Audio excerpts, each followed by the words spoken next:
note on positive psychology in practice and a gratitude letter in this format.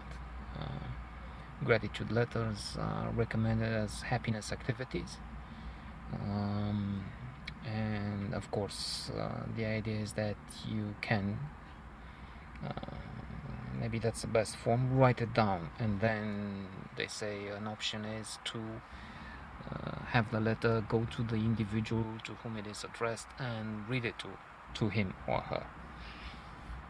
Send it maybe, or not send it, just write it. In my case, I'm recording it. The individual in question would not be thrilled because he wouldn't understand, or she or it. I will explain why. It is a gratitude letter for Vermeer. Vermeer, painter. When I was reading Marcel Proust the first time, I tried that extraordinary endeavor when I was too young. I was a teenager, and I was fascinated by what the human mind can think, can imagine, but of course I didn't get so much. And when he mentioned Vermeer, I thought this is, as a painter, I thought this is someone in his entourage or something, until I realized it's not. And then later on I gained a little more culture, knowledge of painters and other geniuses, and I learned to appreciate Vermeer, even if I, for one, I'm more fond of Impressionists, to be honest. But then Vermeer is the one who inspired me to give the name to this car. We'll see, we'll have to see if the family agrees. But anyway, it's a temporary gratitude name, or a gratitude note for a temporary name for this car. I had a gratitude note about 2.5 months ago when I said goodbye to Mazda, which alas didn't have a name, but she served well for 10 years actually. A reliable friend with lifeless. And now I'm saying welcome to this one, who is so far so good. Wonderful car.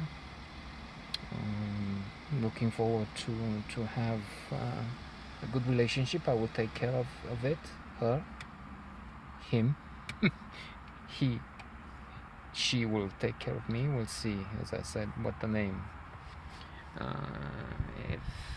if it will be approved in the Supreme Council.